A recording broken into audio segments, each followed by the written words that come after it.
They smiled when they let me go. Not a cruel smile. Not even fake.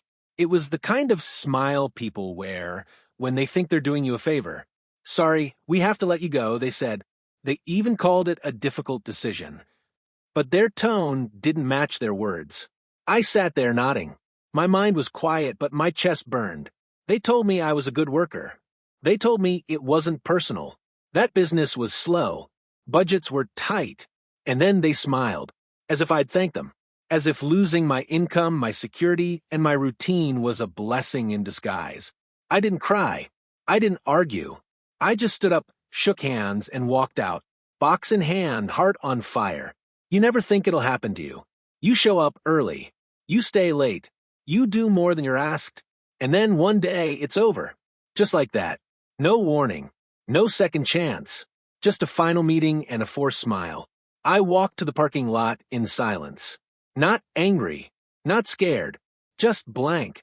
Like the world had paused, but the clock kept ticking. The drive home felt longer than usual. Radio off. Phone on silent. My thoughts were loud enough. What now? Why me? Was it my fault? But somewhere in all those questions, something shifted. I wasn't thinking like a victim. I was waking up. That smile, the one they gave me when they let me go, it didn't break me. It lit something in me. Something sharp. Something hot. A kind of quiet rage mixed with a need to prove something. I didn't want revenge. I didn't want their jobs or their approval. I just wanted to take that moment, that rejection, and turn it into something real, something that would make me proud, something that couldn't be taken away with a single conversation. I remember looking at myself in the mirror that night. I didn't see failure.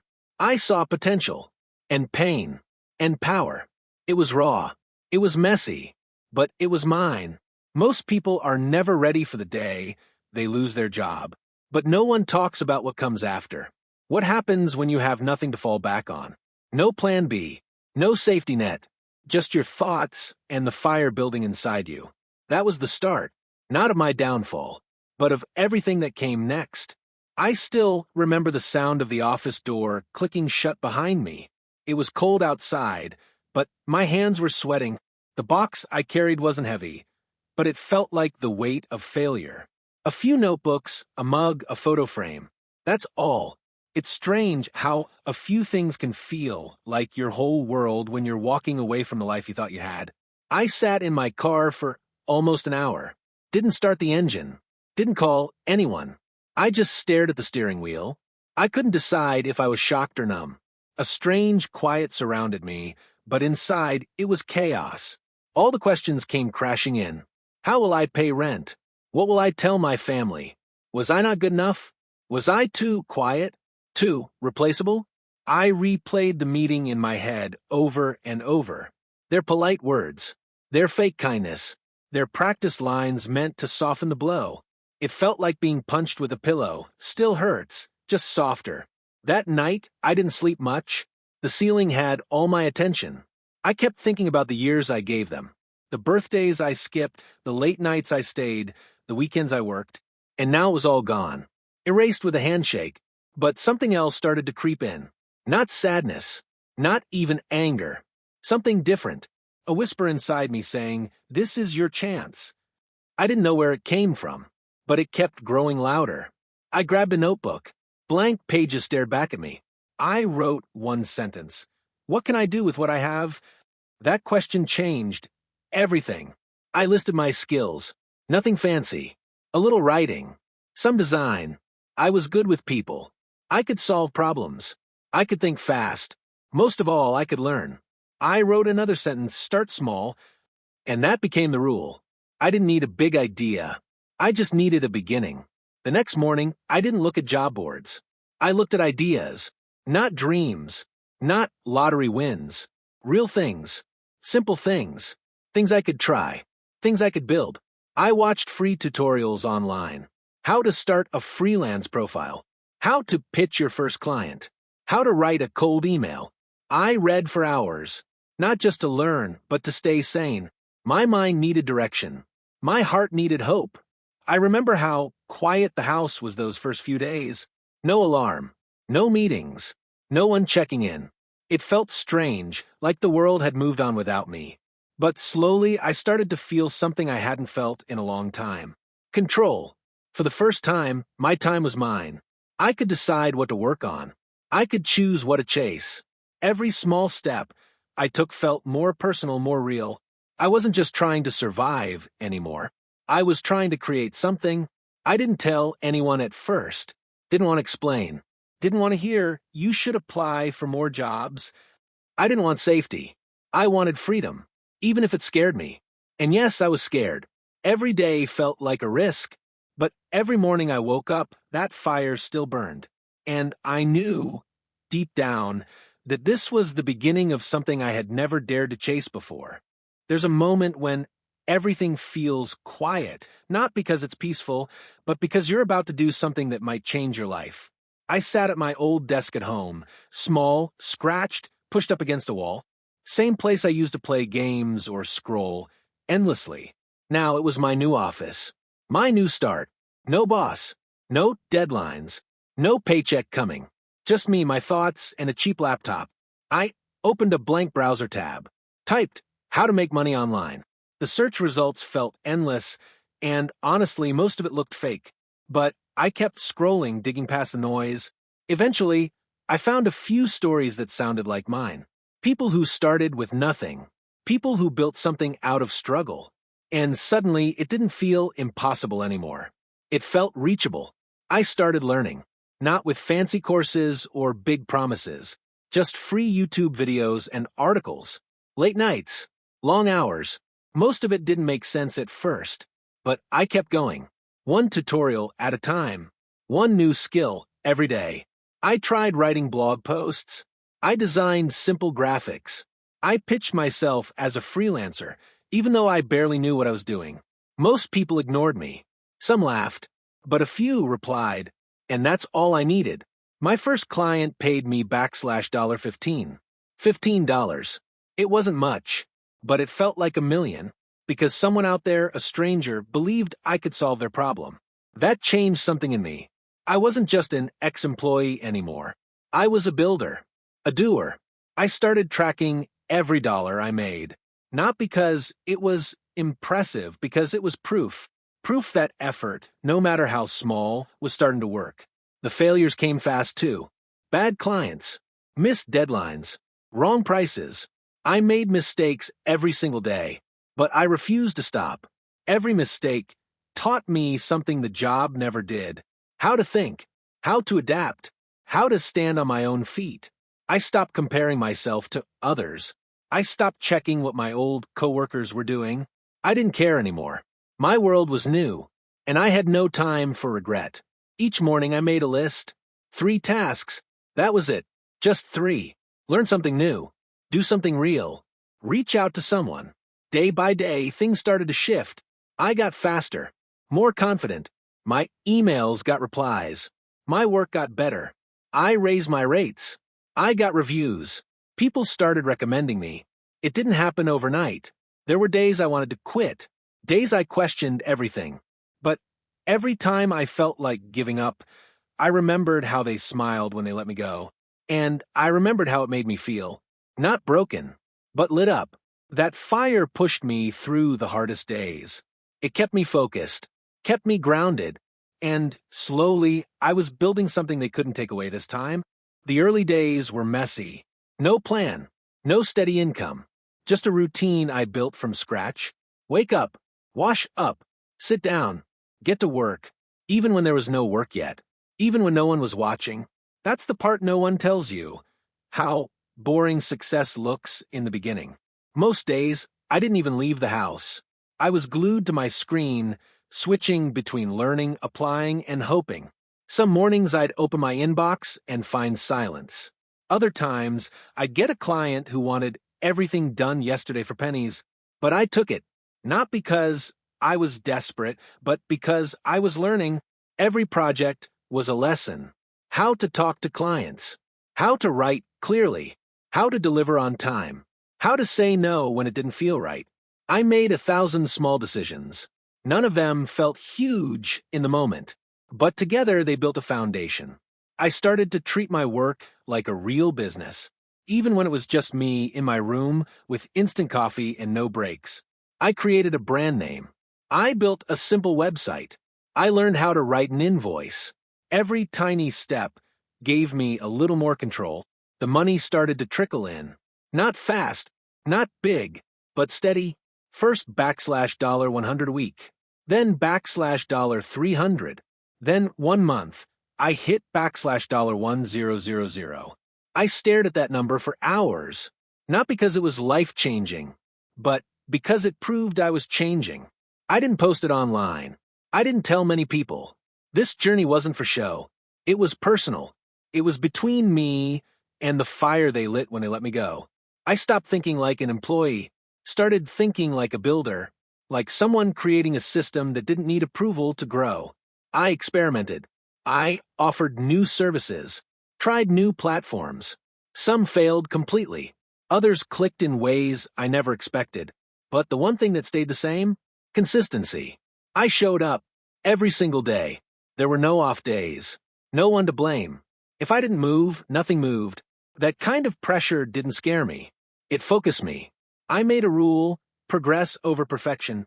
No waiting until everything was ready. No chasing perfection. Just small, smart steps every day. I also started tracking my habits.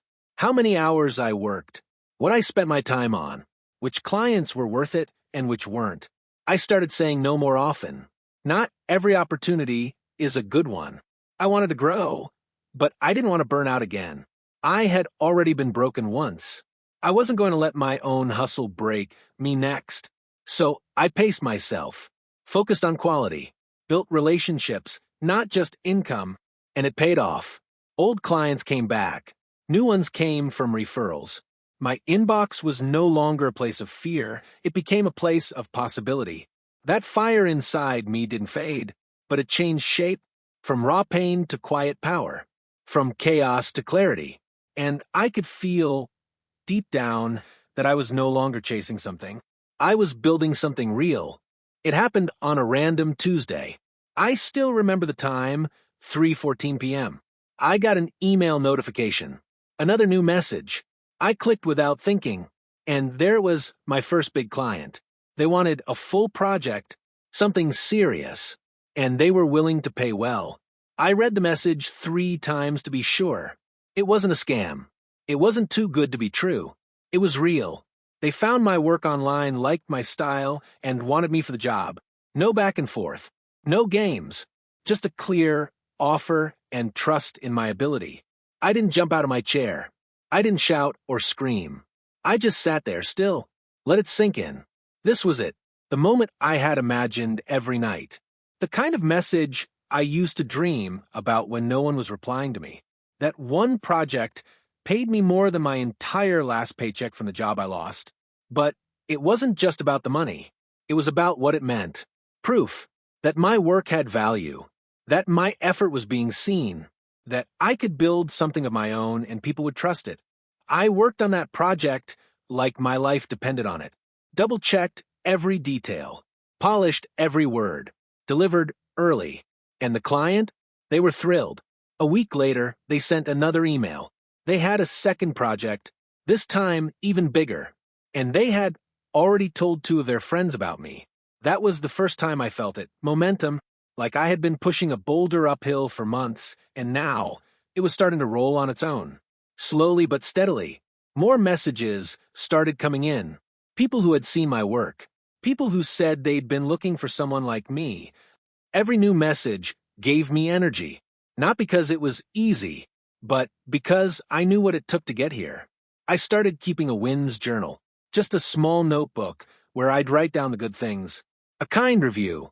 A finished project, an unexpected compliment. On the hard days, I'd read it back, remind myself how far I had come.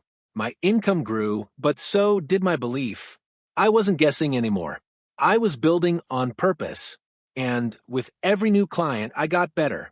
Not just at the work, but at the business. How to price, how to negotiate, how to manage my time so I didn't drown in it all. I started thinking beyond just money. What kind of business do I want to run? What kind of life do I want to live? I wasn't just surviving anymore. I was shaping something that could last. That first big win didn't change everything overnight, but it lit a different kind of fire. A calm one. The kind that stays steady even when things go quiet. The kind that reminds you, you're not just lucky, you earned this. You built this. One step at a time. There was a morning when I woke up and realized I hadn't thought about my old job in weeks. No bitterness. No anger. Just distance. Like a chapter one had finished, closed, and placed on the shelf. That realization hit differently. Because for so long, that job had been my identity. Now it was just a memory. I walked into the same room I'd worked in since day one. Same desk. Same chair. But everything felt different. Not because the room had changed, because there were tasks waiting for me, emails to reply to, projects in progress, clients following up. But this time I wasn't rushing. I wasn't stressed or panicked. I was focused, confident, like I knew what I was doing, and more importantly, why I was doing it. I used to feel small, replaceable, like a cog in someone else's machine. Now I felt in control of my time, my direction, my future. It didn't happen from one big leap. It came from hundreds of small choices, from showing up every day, even when it was hard, from learning things I never thought I'd need to know, like how to write contracts, how to handle rejection, how to manage 10 different tasks without losing my mind. I used to think success was some huge moment, like crossing a finish line, but now I saw it differently.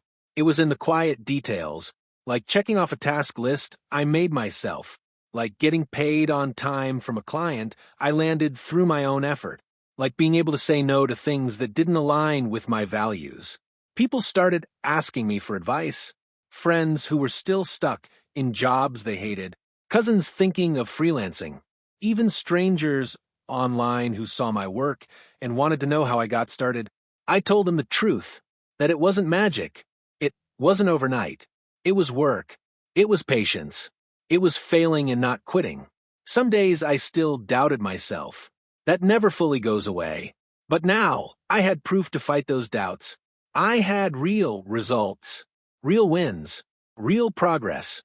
I built systems, automated things that used to take hours, hired a part-time assistant when I could afford to, started planning bigger, thinking about scaling, not because I wanted to grow fast, but because I wanted to grow smart. The business I was building wasn't just about income anymore. It was about freedom. Freedom to work on things I cared about. Freedom to take a day off without asking. Freedom to say, this is mine, and I made it from nothing. I thought back to the first day they fired me, the look on their faces, the smile that tried to soften the blow, and I realized something. They didn't break me. They set me free. Every hour I spent building this new life was worth it. Every doubt, every failure, every long night. It all added up, not to perfection, but to purpose. And the fire that started it all, it never died. It just changed shape, from pain into power, from anger into action, from being let go into finally letting go of everything that ever held me back. It was quiet that evening. No emails, no deadlines, no meetings lined up, just a soft breeze coming through the open window and the distant hum of the city outside. I closed my laptop and leaned back in my chair. And for a moment, I just sat there, not thinking, not planning, not doing, just being. That feeling was new to me.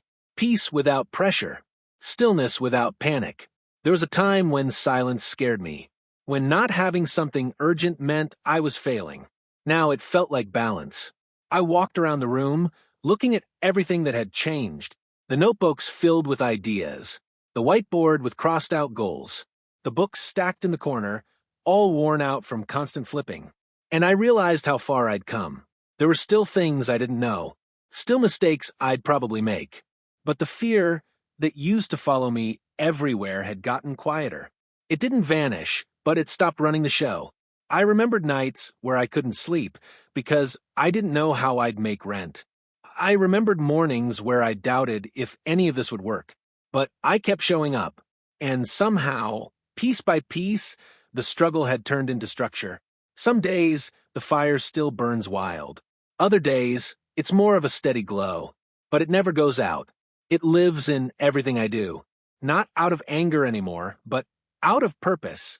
I stopped chasing big moments, started focusing on the little ones, finishing a project and knowing I gave it my best, getting a message from a client who felt heard and understood, watching someone else take the first step because they saw me take mine. I started mentoring a few people, not as an expert, just someone who's been through it, someone who knows what it feels like to be lost, uncertain, unsure. And nothing feels better than watching someone's eyes light up when they realize, I can do this too. I learned to measure growth differently, not just by how much I earn, but by how little I worry, by how much time I spend doing what I love, by how deeply I sleep at night, because I'm not carrying the weight of regret anymore. It's strange. Getting fired felt like the worst thing that ever happened to me. Now, I look back and see it differently. It wasn't an ending. It was a push, a necessary fall that forced me to learn how to stand without depending on someone else's structure. There's a kind of confidence that doesn't need to be loud. It shows up in how you carry yourself, in how you face a challenge and say, I've handled worse. I started celebrating more, not just the big wins, the small ones too. A good review, a new lead, even just finishing everything I planned that day. Because every win matters. Every small moment adds up. I no longer feel like I'm chasing a dream. I feel like I'm living the one I never knew I had. And all it took was one door closing, one smile that said, you're done here, to light the fire that helped me create something no one could take away. Somewhere along the journey, things shifted, not overnight, not with any loud announcement, but slowly, like the changing of seasons. One day, I just noticed I wasn't surviving anymore. I was building something that felt real, solid, mine. My routine had rhythm now. I'd wake up before the world felt noisy, make a cup of coffee, sit at my desk, not out of pressure, but from something deeper, a pull to keep going, to keep growing. The money wasn't what drove me anymore. It mattered, sure, but what mattered more was the freedom, the ownership, being able to make choices, not just follow orders. I started working with clients who aligned with my values, people who respected time, who treated me like a partner, not a tool. And every good project built trust. They referred me to others. Work flowed in through quiet whispers and private messages. I didn't need to shout anymore. The results spoke for me. I created systems to stay ahead, templates for proposals, automations for scheduling, checklists for onboarding. Each piece made the work smoother, cleaner, easier to grow. But what really changed things? I started dreaming again, not just about income goals or client counts. I dreamed of building something bigger than myself, maybe a team, maybe a digital product, maybe just a platform to help others take their first step. Ideas I once thought were too far away now felt within reach. People started noticing. Old friends who used to ask, how's it going? Now asked, how did you do it? And I always gave the same answer. Step by step, mistake by mistake, win by quiet win. I looked back at that version of me, the one who sat frozen after being fired, staring at a wall with no plan. That version didn't have much, but they had something powerful, the willingness to try. That's what changed everything. Not talent, not luck, just trying, even when everything said it wouldn't work. Now, I could take a break without guilt, go for a walk in the middle of the day, spend an afternoon reading without checking the clock every 10 minutes, because I trusted that the work would be there, that I had built something steady. I didn't fear slow seasons anymore. I used them to reflect, to rework, to rest, and even when doubts crept in, they didn't shake me like before, because now I had history, proof, a trail of effort that showed me I've been here before and I made it through. Sometimes I'd go back to the original email, the one where they let me go. It's still in my inbox, still reads the same, but it doesn't sting now. It reminds me of where it all began. There's something powerful about turning pain into progress, not by ignoring it, but by using it, feeding it into the fire. letting it drive your hands when motivation disappears, letting it push you when fear whispers stop. This story, my story, wasn't meant to be impressive.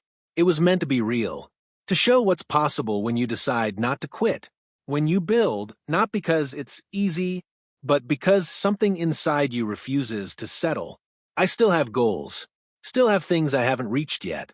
But now, I'm not chasing out of desperation. I'm walking with direction, the kind of direction that comes when you know, without a doubt, you're not lost anymore.